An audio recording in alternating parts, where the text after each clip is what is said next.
Recording in progress. It's Dan and George. I'm Dan, and George Palathingal from the Sydney Morning Herald is here. How are you, George? Did you see that as well? Your internet connection is unstable. Yeah, sometimes internet connections get unstable. That doesn't matter. We'll keep going. How are you, mate? Okay, I'm very well, thank you, Dan. It's been a busy couple of days. What's been happening in your world that you can share with us? Oh, look, nothing exciting. I've just had a freelance job that I've been doing, but nothing really exciting. Just gearing up towards Christmas. Yes, gearing up towards Christmas. It's always a little bit exciting because at least you get to have a rest if you don't even care about Christmas, right? Yeah, absolutely. Well, I've got my festival gear on, and it's a type of bucket hat, if you can see there. Yeah, you're getting the full Liam. Are you a man that's ever worn a bucket hat before? My son is obsessed with them, but I don't really think they suit me. Oh, look, I don't know. I think there's a bucket hat for everyone out there. They suit you, man. They look good. Yeah. And I thought we might touch upon, festivals. There's squillions of them. And what's been your festival history? Have you gone to many? Has anyone, put their arm around you at a festival and say, are you having it large, George? Things that UK people like to say. Yeah, look, I've had experiences at festivals all over the world, as it happens. Now I think about it. Starting with my experiences in England, where I went to Reading and Glastonbury, and there was a festival called Phoenix that was briefly incredible. But yeah, they were the biggies in England in the early 90s. Then obviously I moved to Australia and did a whole bunch of big day outs and field days and park lives and all those. Actually, no, I didn't do many field days. That was a bit too dancey for my tastes. Yeah. But a few of the others, lots of falls festivals in Tassie, where my wife's family is. And most recently, actually, my most recent festival, I wonder if this is true. I don't think I've been to one in Australia since. Well, in 2019, before everything kicked off, I went to a festival in Norway called Øya, which was fantastic. It was a really great experience. So yeah, I've Who was the headliner in Norway? It was fantastic. They had Tame Impala headlined one night, The Cure headlined one night, Wow. and Robin was the other headliner. Actually, they did have a Norwegian hip hop behemoth whose name escapes me, who headlined the other night. So yeah, it was 4 nights, kind of an inner city festival. So it was good. Like everyone, you kind of slept in your own beds and then came to the festival. There was no camping as such. It's it's a big country lengthwise, but there's not that many people. So how big can that Norwegian hip hop behemoth really be? But anyway, you'd be surprised. Oh my god, the field was packed for all of the above. I felt like maybe all of Oslo turned up for it, but yeah, it was a great few days. I've never got into Robin despite trying very hard. How about you? Oh look, I was definitely in the category of the people who didn't know her as well. I knew Dancing on My Own, all the huge bangers, but the thing, even when everyone was singing along to every single word of Dancing on My Own, I kind of was like struggling with the chorus a bit, even. Yeah. But it was tremendous. She put on an amazing show. She's costume changes, all that kind of caper. It was pretty great. Fantastic. And what are your local festivals? Well, look, I've not gone. I didn't go to many because I was sort of playing when in my prime 90s period, I was sort of playing. So do I need to go and earn money in a local pub, or do I need to go and lose a few hundred in a festival? And I was quite skint for a lot of my 90s. So I had to make some hard choices there. Also, it was a bit scary. The festivals in Australia got pretty wild pretty quickly. Yeah. But in Britain, who was some headliners or some bands that stood out or acts? In England? Yeah. Oh my God. Well, this was the early 90s. So, I mean, look, the very first festival I went to was Reading 92 when Wow. Nirvana headlined. Wow. Which turned out to be their last show in Europe. So that was pretty great. Although, yeah, I mean, there were other bands there that I really loved. I saw Buffalo Tom for the first time at that festival. I was really into Rollins band, like Henry Rollins is, post Black Flag. Yeah. Yeah, and it was like that album, The End of Silence, was like my favorite album at the time. And he was incredible. So yeah, it was pretty great. A very memorable first festival, despite me being first year at university and maybe a little bit more irresponsible than I am now. So yeah, fond memories of what I can remember. Absolutely fond memories. Well, let me share a screen here. Don't panic.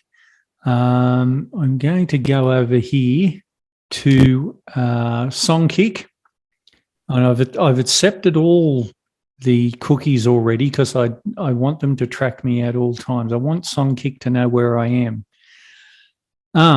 So this is the upcoming festivals in Australia for this year and next year, apparently.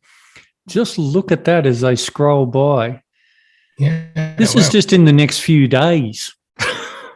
Well, I know they're catching up. They're making up for lost time, aren't they? So yeah, it's crazy. Let's just pick one. New Year's Eve, North Gong. That's Wollongong, obviously. Yeah. Let's see what's going on there. It's only at the North Gong Hotel. So one of your smaller festivals.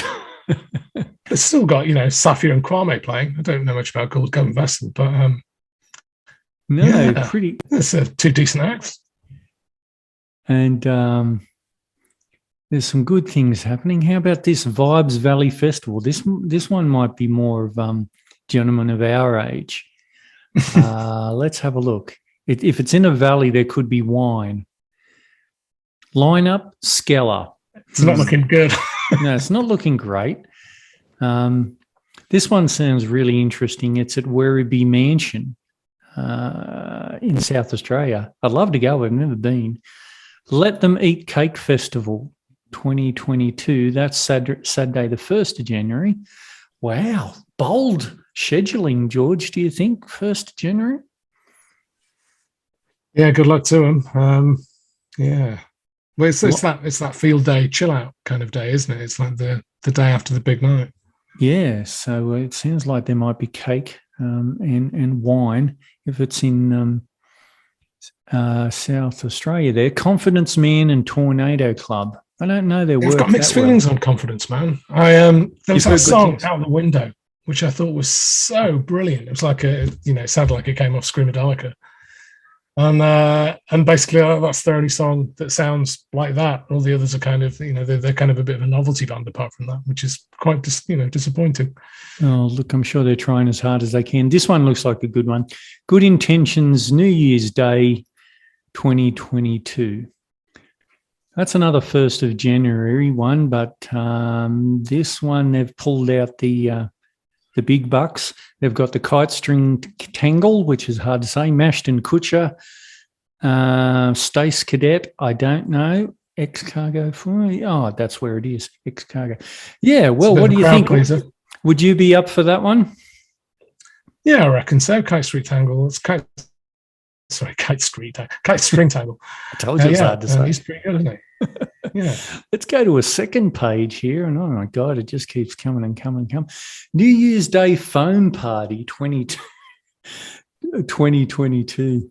This sounds really interesting. I can't go through all of them, obviously, George, but I'm just having fun. Tiger Lily is headlining that one. No, you got me. Should I know Tiger Lily? I feel like it sounds there are bands like that I, with names similar that I feel like I do know, but I feel like Tiger Lily's one I don't. So this is one that I don't want put on my credit card. Field Day 2022 It's another 1st of January. Hayden James, Peking Duck, All Day, More Rat, Golden Features, Masked Wolf. I forgot Anna Luneau, which I don't know. Time Machine. Oh gosh, it goes on and more. The Domain. Yeah, I tell you what, I love Ashwarya. I think she's brilliant. Yeah, I'm going to check her out. Yeah, yeah. She's this Indian. She's of Indian origin. She's based in Melbourne. She's got kind of this Billie Eilish thing where she's got like 3 songs for the price of one. Enormous drops halfway through. She's very cool. I mean, I'm sure she'll hate the fact that I mentioned Billie Eilish in the same name because I'm sure she gets it a lot. But you reap what you sow, I guess. But she's still great. Yeah, this one looks really interesting for your alternative kids. And that's what I'm going to, hopefully. You're going to this one? Yeah. What's the percentage of it getting called off? That's hence the hopefully. Yeah. The second day especially is terrific. I wonder if I can't quite see the lineup for that day. Because the first night is the first night, the Friday night is like an Elephant Track special, so lots of Aussie hip hop. Then the second night it's pretty good for the alt rock, and that looks like it might be the one. Now Sarah Blasco, she's done it all in Australian music. How do you feel about Sarah? You're a fan? Look, I am in a way. I think she's great at what she does, and I like her from I like listening to her from time to time. She's not someone I listen to a lot, to be honest. I think she's enormously talented, but yeah, not quite my thing really. What about middle kids? You hate them, right? No, they're all right. They mean, I find them very earnest, but with good reason.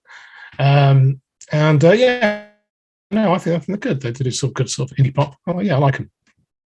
Look, I've never said the name Donny Benet out loud. I hope I've pronounced it, but he's something else. He's spectacular, isn't he? I love that guy. Because he's friends with that whole Jack Ladder. Those. He's one of the Dreamlanders, I think. He's in with that kind of group. What's that guy? Kieran J. Callanan. An eccentric bunch. Lawrence Pike as well is their fantastic drummer in the Dreamlanders. Donny Benet is spectacular. I like his style.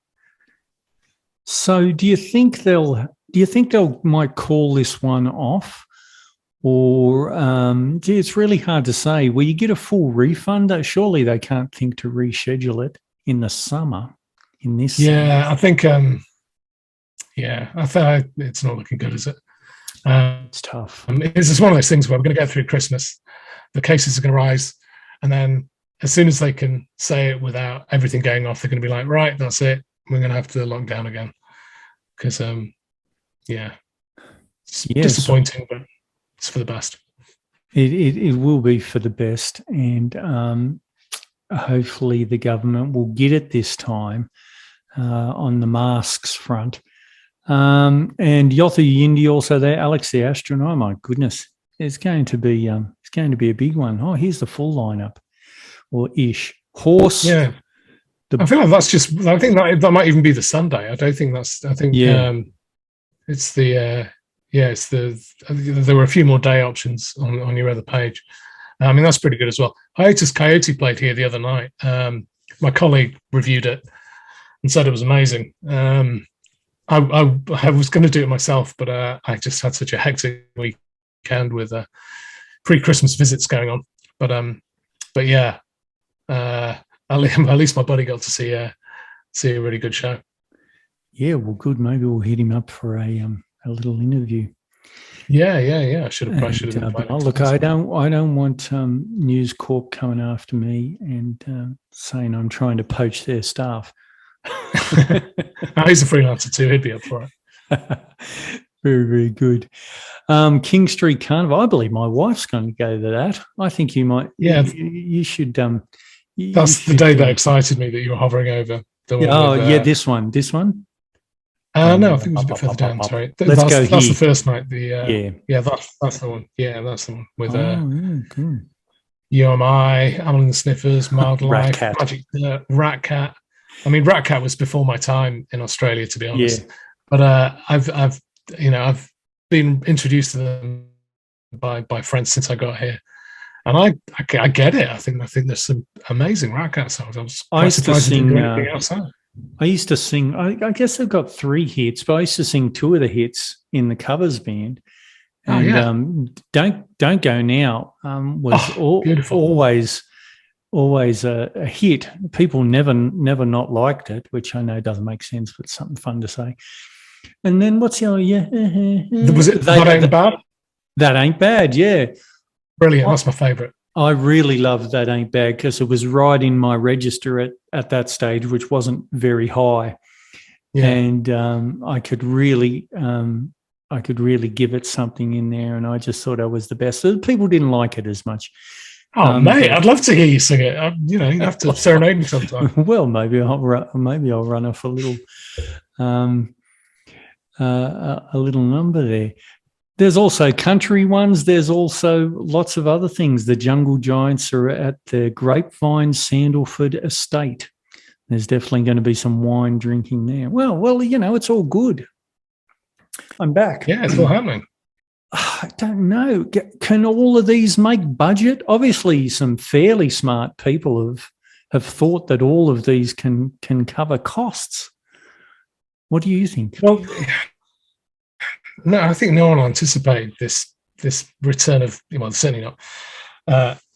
Just the Omicron variant, obviously. So, and just the idea that even though it might be less lethal, for want of a better word, it's just so contagious. So, no one anticipated it. Everyone thought we were heading back to normal. Everyone's vaccinated, and life was so close. And it feels. At this point, it still is going on, right?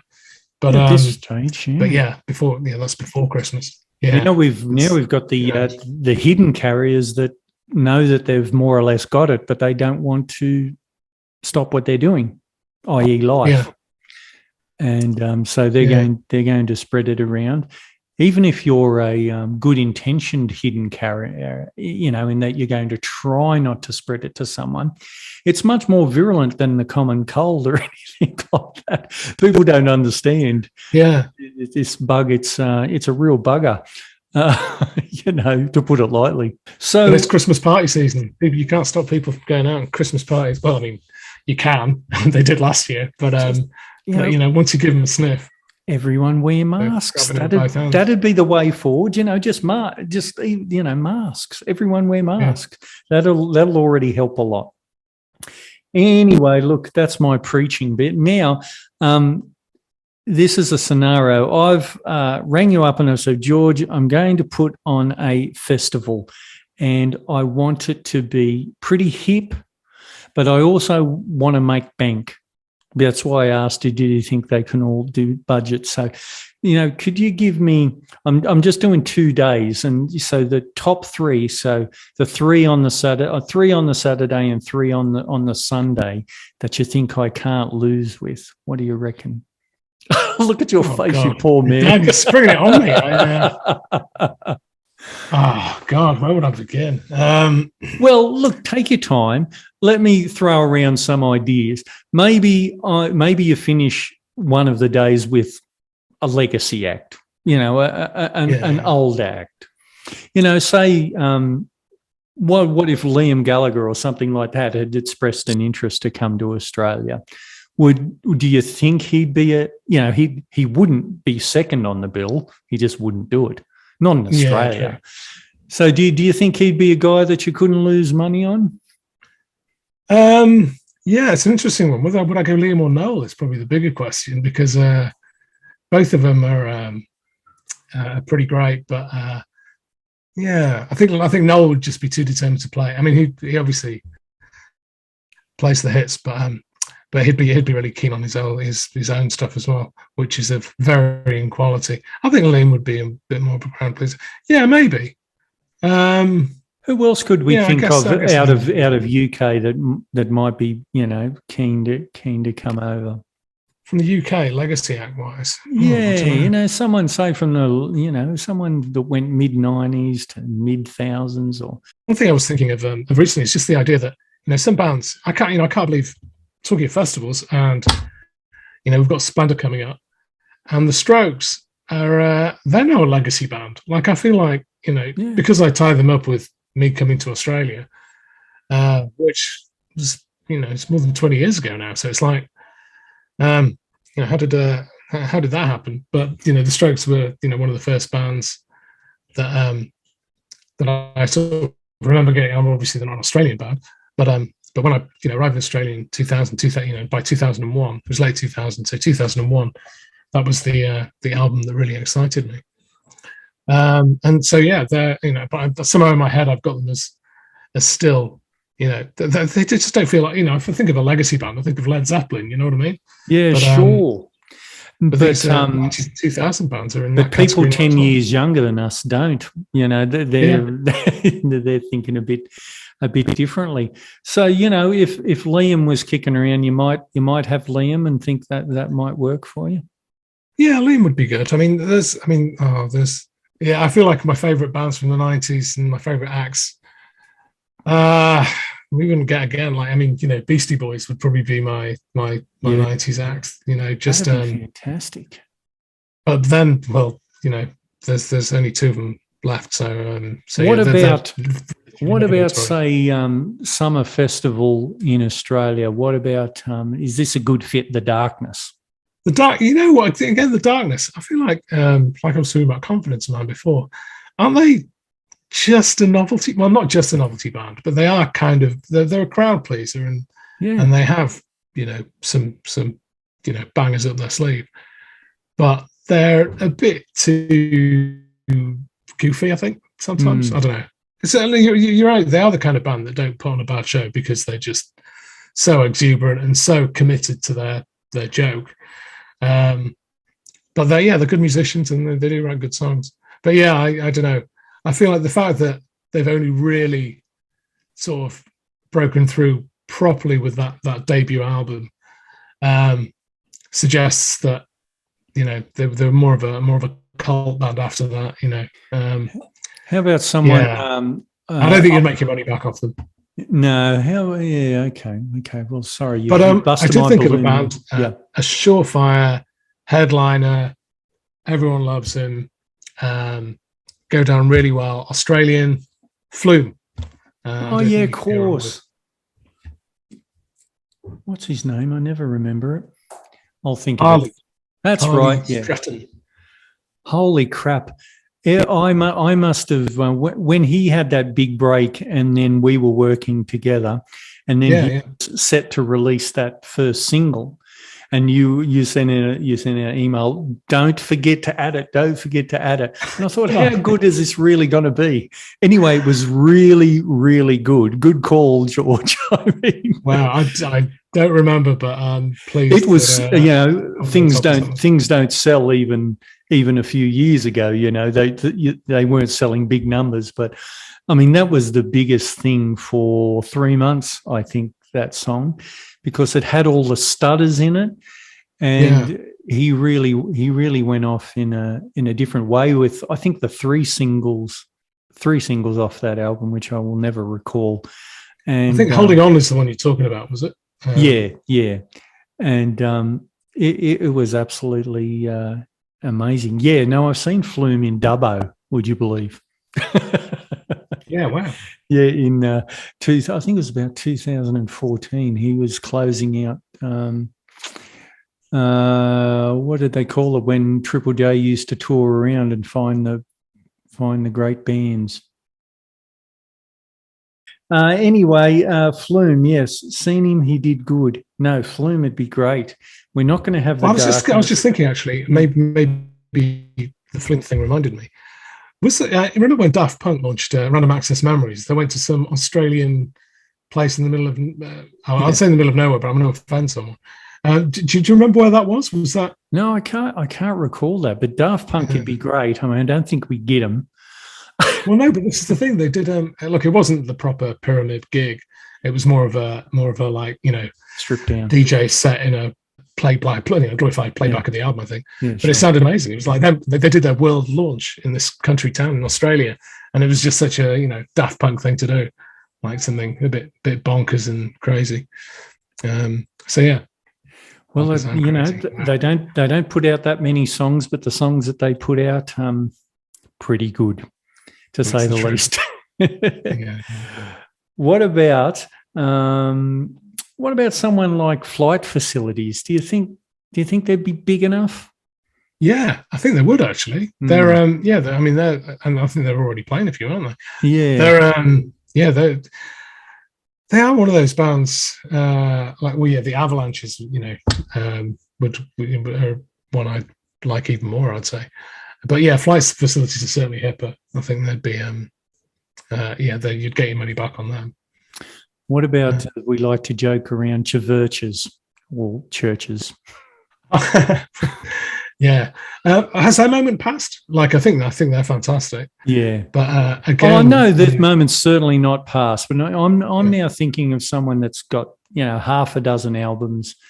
And because you remember, I've put my mum's house up, my house up, and a few friends' house up for this to be successful, and come with you to suggest bands, George. So, that's the hypothetical. Oh, this is pressure I can't take. I can't have you on the home list. Jesus. Yeah. Okay. Yeah. Good. I mean, look, these are all great bands you're mentioning. Well, how about Courtney Barnett? I think she's wonderful. Yeah. I think. And live especially. I think you're in with more of a shout. She was one of the interesting acts that when she didn't perform well on a lot of our playlists, kind of thing. Back in the old YouTube days, I thought. It was. I was surprised because obviously we loved putting Australian artists on those indie playlists at the forefront, and we thought of all things, someone like Courtney Barnett would be, would thrive on them. But she was, she really struggled on them, which was, it was frustrating and disappointing. But I think she's fantastic, and she does. She does have a huge following now, and it's one of those things, isn't it, where depressingly the US seem to love her more than we do, and it's not. Maybe overseas she gets more love than we do, which is that's weird, isn't it? I remember one I put on the playlist back in Google Play Music is a young Aussie called Jess Kent. Yeah. I remember contacting him about it and saying, I've put this Jess Kent song on there because we were at a stage where we were being particularly careful. And look, she was really unknown, but the song is just so fantastic. Get Down, of course. And it's a really amazing song. And it done really well out of nowhere for about 3 weeks. And then, I thought I'd validated my job for maybe 3 weeks after that. Hey, Dan, I loved working with you. So don't beat yourself up over, songs on playlists, whether they, and how much time you bought them, what have you. Yeah, but I'm not going to put Mum's house up on Jess Kent, up for Jess Kent. But she's doing good work. Yeah, absolutely. So I think we've got some pretty good. What do you have Pardon?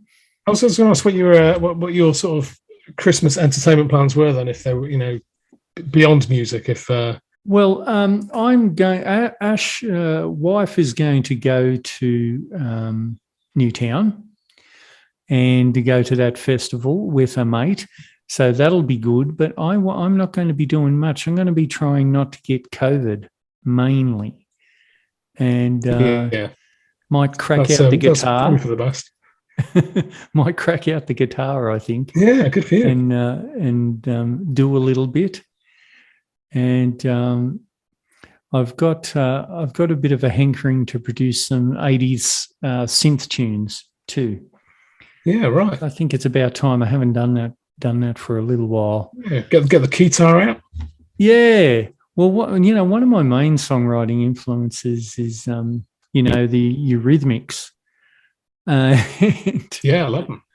And I just don't think they'll ever get they're just desserts. I just think people won't let them win as much as they should win, because they're always worried about, do you fancy Annie Lennox enough or too much, or is she too tall, or that was always. Yeah.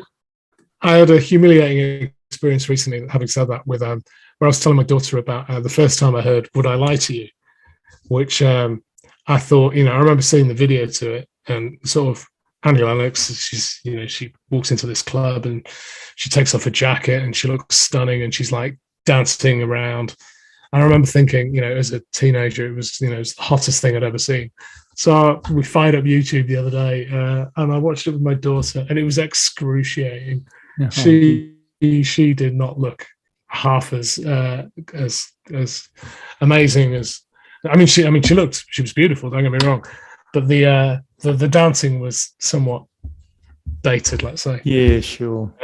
So yeah, under no circumstances look it up and think of me, because it was.